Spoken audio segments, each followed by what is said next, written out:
Welcome, everyone. We are getting set here today for our third Facebook Live, and we are joined today by one of my favorite innovators in the space and good friends, Michael Torrence, president of Motlow State Community College. And we're going to chop it up a little bit today around innovation, how we're connected and how we're kind of thinking about the future.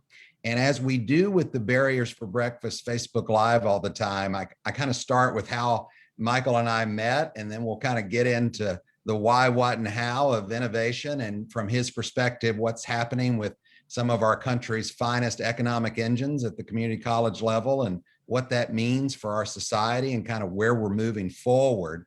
But Michael, it's funny because we had never met until we both were at a joint conference with Aquila Institute and Davis College, and the great work they're doing around sort of educating women around the globe. If you folks haven't read the book, The Drawdown talks about one of the top 10 things we can do to reverse climate change or lessen some of our society's ills is to educate women. And Michael and I were talking about that work on stage and how it influenced our respective leadership styles.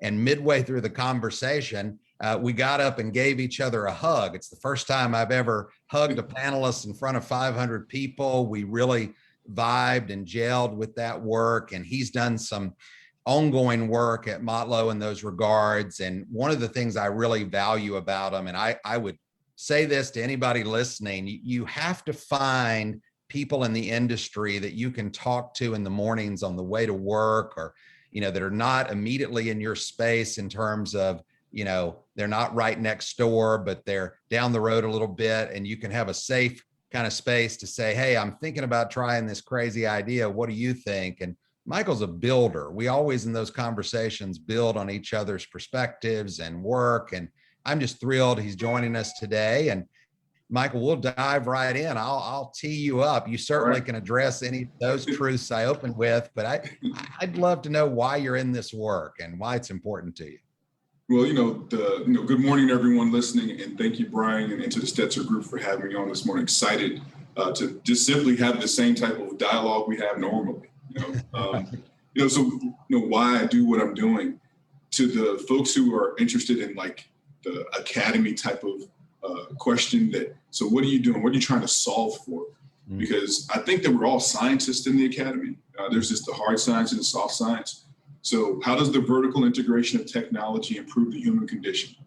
I think that's my lifelong work to attempt to solve that question. And it will change as technology evolves and serves as a proof to not move human beings out of any space, but to create broader space for humans to create more time for flexibility of thought that moves towards action, not thinking for thinking's sake, but thinking for the purpose of making an impact in the communities that we live in, whether it be social, emotional now with the mental health things that we're going through, but also to consider how do we make space for everyone to live a decent existence, something that we find meaningful. I'm very, very keen on, I want everyone to feel that they belong or have a sense of place within our organization, but even when I'm in gym shorts and coaching basketball with kids on the weekends, that sense of place and belonging is a responsibility of every one of us. So that's why I do what I do every day. I want to ask you about that sense of place and progress. I had an opportunity, I guess now back in almost 10 years ago, to watch Sir Ken Robinson talk about changing paradigms. And he talked about, everybody right now is trying to kind of focus on this sense of community and place, but also how they deal with progress in that. And I think what we've seen over the last year in COVID is this exacerbation. If you are connected to cities or you're not connected to cities, how do we ensure that people have a great sense of community and also opportunities for progress?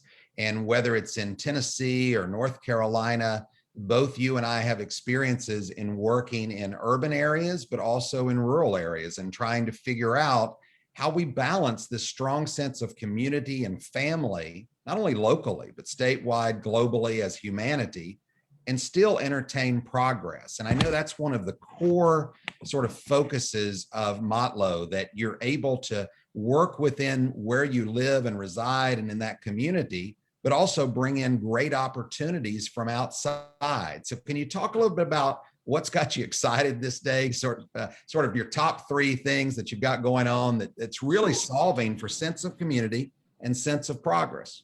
Yeah, so I'll answer that with an analogy first, and then give the three points, 3 big things we're working on.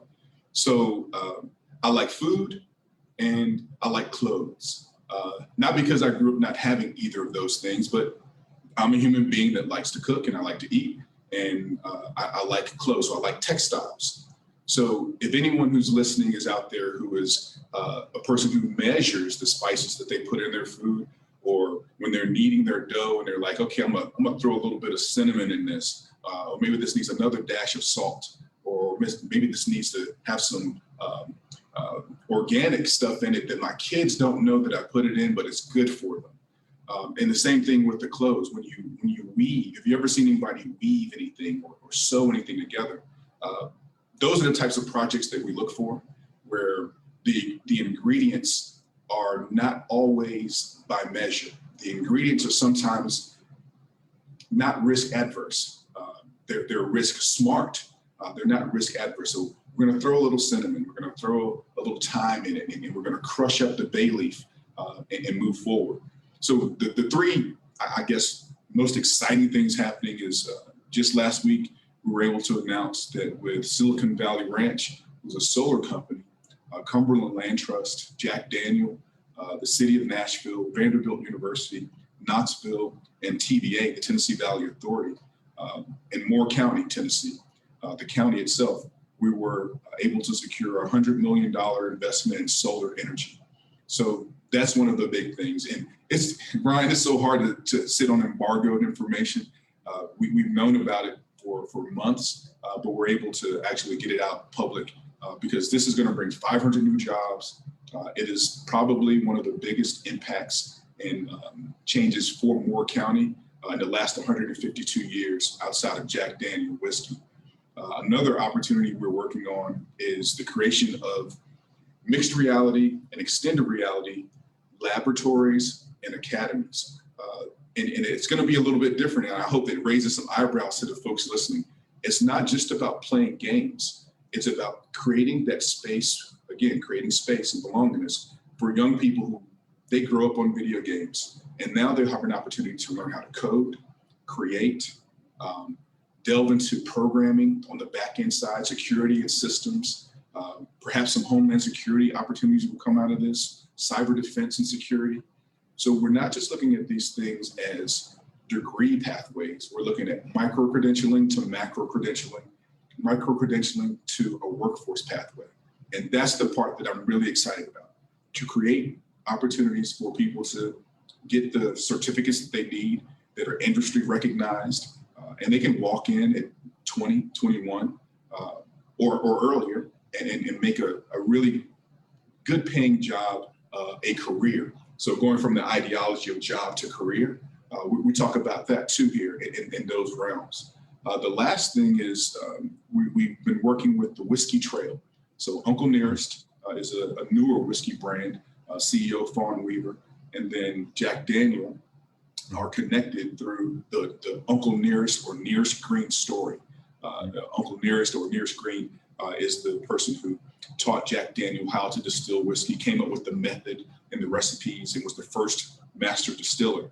So we're working towards creating not only a pathway, we've completed the AS degree pathway, we're working on the AAS and micro-credentialing, and we're gonna have inside of the Engage platform in virtual reality, a speakeasy inside this space that can be watched on flat screens that may be being watched now, as well as inside of the metaverse, as we like to call it, inside of the virtual world.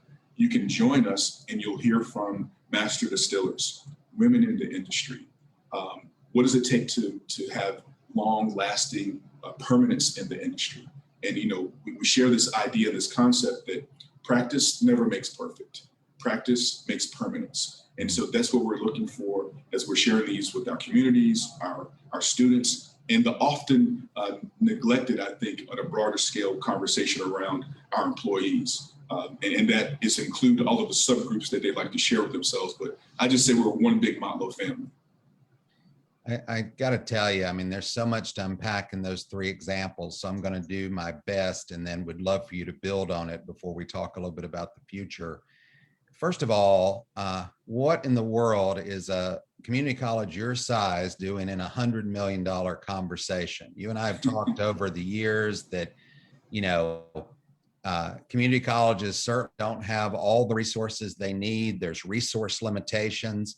And I think when somebody says a number like that and the partners you mentioned, they're like, oh, you know, that's great for him, but what about us? But what I would love for you to talk to the folks about is how that comes to pass. I think a lot of people don't understand. They see the end result, like an announcement like that, but they don't understand what's required to partner, to build relationships, to sell the case, if you will, that Motlow can be one of the platforms and one of the key players in this. And I think that's where a lot of leaders, you know, they look to their legislature or they look to, you know, whatever's happening in their traditional funding sources, but they don't necessarily put partnerships out there as a goal. So I want you to come back to that and tell us a little bit about how that came to be.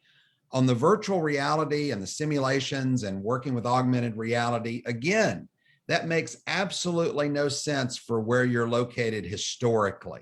How did you get there, right? How did you convince folks that that was going to be something that immediately would be able for you to preserve community, but work in an industry that's largely virtual, which I believe we're going to have to wrestle with coming out of this vaccination period, where it's okay to live in an area, pay your taxes there, take advantage of the great sense of community, the great vibrancy of that community, but have a job that works any hours, anywhere in the world. And you can be flexible around your family situations. I think that's going to make you more competitive, Michael, not less. And I know you share that same view. And then the last piece would be this notion of Uncle Nearest and, you know, Black and brown wealth and closing the wealth gap, not only by telling that story to the world and making sure people know about it, but also establishing a pipeline right through Motlow where those workers can become, you know, whatever they want to be in the future, with learning how to run distilleries, be a part of them, expand them, et cetera. And so those are three great stories that I know you've told me individually, but I'd love for you to just spend a minute talking about how they came to be, like, because I think people hear them and they go, well, of course, he's fortunate. And, you know, our community college is not like that, but yours wasn't always either. So I'd like for you to tell the listeners a little bit about how you get there, how you begin on those types of partnerships. Relationships are key to any short-term and long-term success, as well as it's okay. And people need to hear that it's okay that some relationships lead to long-term and short-term failure. And that long-term and short-term failure are also okay because it also leads you down this rabbit hole to where someone says, you know what, they stuck with us when we didn't have, they stuck with us when we were trying to figure it out. And so let's get something done. And we want them as a partner because we know that it doesn't matter if it's just about success. It's about making an impact in our communities. So the first one, this conversation's been going on for a long time. I'll say that. I'll say a long time. When you have that many partners involved, I think it began with the conversation when I was talking with one of the principals of the land trust themselves. And I talked about the importance of sustainability for me. The world that I leave behind for my children and my grandchildren is at the forefront of a lot of things I think about first thing in the morning and at night. Did I turn off all of the lights? Did I unnecessarily use or waste resources? Did I turn the water off and instead of just letting it run when I was cleaning the dishes? I know it seems like a silly thing, but long term, if we all just leave the water running, that's a shortage, maybe not in my generation or my kids' generation, but maybe it impacts someone else. So I just trying to do my part. But the relationship component about the land trust, it was about having that conversation about we have 187 acres at Motlow that was bequeathed to us by Rager Motlow, who is the grandnephew or nephew of Jack Daniel. And so because we have all of this land, I was just thinking about, it'd be nice to have a space where our employees and our community could come to walk. And you remember those parks when we were kids, you could walk through them. They were well lit. You could do pull-ups, you could do sit-ups. They were usually wooden and metal exercise stops. And they were usually like a quarter mile or 3/4 of a mile away from each other. And I thought about the bucolic setting that we have in Moore County. And I thought that would be smart to do. So out of this came more conversations that surrounded energy, sustainability, et cetera. And so we ended up getting to here. This is the end result of talking about just simply having a space to walk and the importance of sustainability. With the XR and VR spaces, I've been teaching, or had been teaching prior to taking this on since 2015, using virtual reality and tying my English courses to a Shark Tank style entrepreneurial final project, where my students would be asked the first day, every day you come in here, be mindful that we're going to go in VR. Well, what are we going to do? You're going to go in VR. You're going to see stories that are tied to our outcomes, objectives, and goals for the course. And I don't want you to just write about what you read and hear. I want you to write about what you experience in this space. So for those who want data, I've got data about how the course kept students in it. Typically in community college, English courses, 1010 and 1020s first and second year, you lose about 6 to 7 students. So you go from 22 to 16 or 22 to some number that you're like, where did these kids go? And adults, where did they go? I know that my teaching didn't get better, Bryan, but my engagement tool was different enough that students said, I like this. Every day we come in, we grab a headset that's provided for us. We put our phone in. The Within app was free and is free. And we jump in it and we tie this to what we're doing in the course. Now, I will say that just like in any organization, any course, everything's never perfect. It's never going to be perfect. So there were students that were like, well, I didn't sign up for this. So that's why we do it the first day. Got them into the course that they wanted to be in so they could do it the traditional, organic way that we've always done English courses. But the XR Academy bore out of that. And I often saw the use of that virtual space and scape as a way to kind of indulge the students as well, with going beyond the common just looking at the flat text, but actually being immersed into this text, into the story. So it turned out well and did that for several years. Lastly, the Uncle Nearest opportunity came out because of asking Fawn Weaver to come and visit me. And I think we had a 1-hour conversation. And I think lots of time people are expecting you to ask them for something. And my preference is to show a proof of concept, to exercise and explain who we are. And then she invited me for barbecue one day and said, hey, I want to do this with you. And she said, how much do you need? I said, I don't need anything. We're going to build it for you first. And then we'll come back to you and say, this is what we need. So that approach has worked for us. And it is good fortune. It is being in the right place at the right time. But I also believe that relationships are like painting a fence. You paint a fence, for those who painted at all, painted fence, there's always a nook and a cranny that you go back and you look, I know I covered that, but you have to go back and do it again. And you have to do it again. And you have to do it again. So being consistent and being as solid of an object as or an organic human can be, I think that's important in this relationship building too.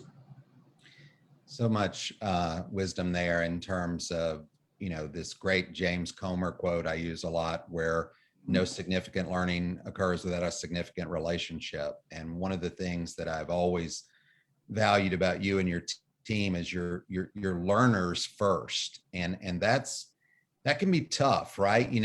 People rise to a certain level or a certain position within their career and they get caught up in maybe their expertise is enough. And what I love about you is you're restless, you're curious, you're not satisfied with where Motlow is or where your own growth and development is or your children. And I know we talk a lot about our families and we talk about, our team as families. And I think one of the things I really valued about, this past year was we touched base, several times during the pandemic. And then you gave me an opportunity to come in with your senior staff and kind of, lunch and learn and discuss together what we saw about the future. And I'm just excited for you when I hear these stories, and we've got some things that we're interested in. So I'd love to know, you've had a lot of time to think, a lot of time to plan and design. Where do you want things to go next? So with where we are, I think that we are technology lovers at this institution, and we are still in a space where not everyone is fallen in love with it. They may like it, or they may see the simple functionality of it. But I think that the use of this emerging space that's starting to take shape, right? So we've already created the escapes for VR and AR and cyber, et cetera. We're now talking about EPT3, EPT4, and what the AI languages are going to allow us to do. Bryan, I think I've said it to you before. What I wish I could do was give everybody that I work with and work around more money and more time. And I want to be able to leverage the use of these AI technologies as a space where I know that I can create more time for people. And so imagine an organization that is focused on student success and workforce development, creating space where those tasks and duties that we typically do, one, they're converted to a spreadsheet that can be automated. And then we can also teach this AI to assist us so that we create more time for all employees at Motlow State Community College. I can't speak for any other places where they can engage with the student. They can support the student and also learn some things about their own passions that we may not know about, that they can inject into our culture that will positively resonate throughout the campuses that we have and the communities that we serve. So the use of AI for that particular purpose, not to remove any human, because every human is important at this institution. Everybody's important in our communities. So just being mindful of the use of that emerging scape. The next thing for us is there's been an announcement in a county over from us, because we're relegated to 11 county service area, but we are supportive of our sister institutions in the Tennessee Board of Regents system. The $2 billion investment from GM in battery development. So looking at performance vehicles and being a partner with those spaces, tying our wagon alongside, not behind, but alongside our four-year partners and our technical schools, so that we can create pathways for broader engineering opportunities, STEM-centric opportunities. And I think that the future of everything, not just the future of education, but the future of everything, will require some form of digitization. Not that you need to be a native, not that you need to convert what you do. If you want to write on the whiteboard, write on the whiteboard. But perhaps that whiteboard now simply connects with the tools that your students are using in the classroom, so that the context of losing information never has to happen anymore, because it populates on their devices. So I think about things like that, like where can I create space for our faculty to have more time? Where can I create space for staff to have more time? And the professional development opportunities through a teaching learning center we're building here. How does that fit and equate, not with just the academy, but being human, being a community member? And what are you supposed to do with this information as the benefactor once you get it? Because there's a responsibility once you have that information. What are you going to do with it? So that's the future for us. It is deeply rooted, not just in the question I talked about in the technology component, like how does technology improve the human condition? It is the human condition. So I hope to continue to build a culture day by day, minute by minute, second by second, year by year here, where we are arm in arm. And it's not just passe, or someone says, well, that's just a phrase that presidents say. We work shoulder to shoulder. We work in parallel.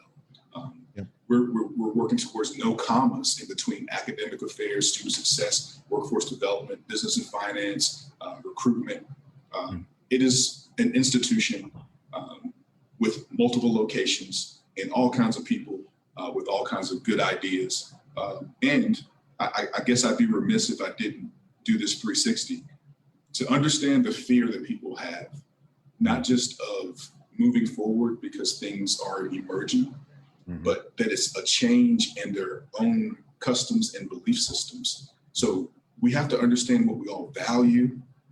And from those values, we can start breaking down and getting on the same page or in the same book to move ourselves future forward. So that's what I'd say in wrapping that up. Awesome. I'm going to close our time today with a two-parter question about your own family and the type of students and workers you're helping to mentor, shepherd, and develop. And I'll make a couple statements. There's a favorite quote I have by Jamie Kasip, who worked at Google for years as an educational evangelist. And it says, don't ask kids what they want to be when they grow up. Instead, ask them what problems they want to solve. So with my own family, I spend a lot of time asking my kids, like, how did you get that answer? How did you and your brother create that? Tell me a little bit about what was great today, but tell me a place where you struggled. And talking with them, in the minivans to sporting events and all of this, really trying to ask more questions and let them kind of think through what they're learning and where they're headed, I think builds a sense of really creative curiosity, helps them solve some of their own challenges. This has been a heck of a year with COVID, and we routinely have a morning meeting over breakfast and say, okay, boys, what are you going to try to get done by lunch? Where do you need help?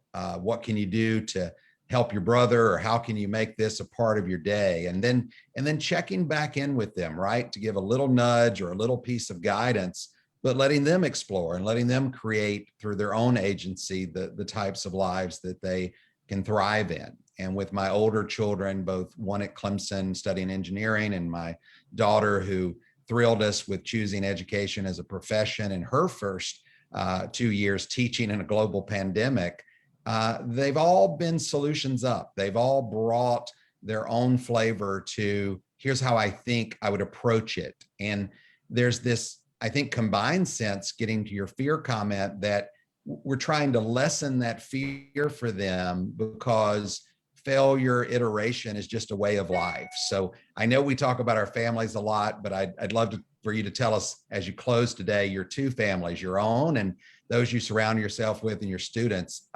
Do the things I'm sharing sound familiar, or what would you do to build on those? Yeah, it's all familiar, of course. With my own family at home, as I'm looking off into the distance, thinking about all the conversations that I've had with my kids over their lifetime. And my daughter graduates in 2 weeks. And I can't believe that that's happened already. She's finishing her chemical engineering degree and a minor in biomedical. And initially she thought about being a neurosurgeon, and she was going to go to different continents and help people. So that was what she wanted to solve. She wants to help. And she wants to help specifically, she wants to help people. So we've had conversations about what's next. And, there's a young man involved. So I'm sure that plays into the conversation, because they want to do these things as a unit, as a pair, as partners going forward. So I'm really excited about that. He's great. She's got good taste. She gets that from her mother. Wink, wink, nod, nod. So the things that I know that she's interested in is research. And it's still yet to be told in terms of what she wants to solve for. What's her question that she's going to solve for? Because, as any college student, and even adults, we go through this life figuring as we go, literally carrying around the notepad and the pencil, the pen, and figuring as we go. So I know that that's something that she's interested in. And what I'm looking forward to is her having time. And if the universe is willing, I'll be around when she has that time to get back into art. She's actually pretty artistic, but she's decided to focus on this particular opportunity for herself. With my son being just turning 13, having grown about 7 inches in 3 shoe sizes since the pandemic hit, but still hairless on his face and underarms and all that good stuff. It is definitely around Fortnite and NBA 2K, as well as his friend group, social group, as it should be, and school. I was sharing with you before we got on that he was successful in a competition around math, but didn't want to go to the external competition because it impacted or interfered with recess, and that's his social gathering space with his friends. So we've talked about solving climate issues, where he said, well, I think I'm going to own my own garbage collection business because that would help communities, that would help the world. He wants to own the hospital that his sister works at.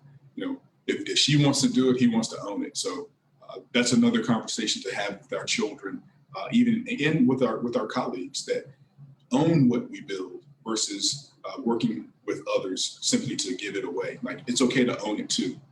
With my Motlow family, I would say that looking at the number of persons who've completed a certificate, a bachelor's degree, an associate's degree, a master's degree, and a terminal degree since we've been together, that brings me great joy, and I celebrate it. And I know that I'm guilty of often talking about the persons who finished the terminal degrees, because those are the groups I'm with. I'm usually with the leadership more than I'm with folks that are staff, and especially during this last year, haven't got to see a lot of people except for Zoom meetings that we've created to have barbecues or to be in your shorts and t-shirt and just talk.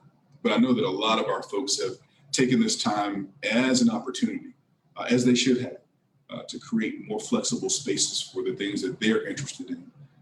And Bryan, I talk about a lot of different things, but the idea of people creating that space, and I hope that that's on the epitaph.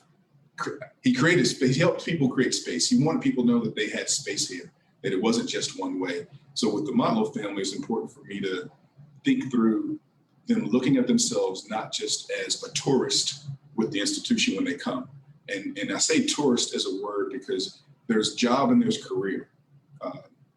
I think kids do jobs, right? They come in, it used to be paper route, but adults, we're looking for careers. We're looking for that safe space that's going to allow us to be who we are and grow into who we were going to become. And so that's what I hope that I'm doing here. And the evidence that I have is that people are adopting zany things, as we said, like, what in the world is a community college doing in this space? We don't have a space. Every space is our space.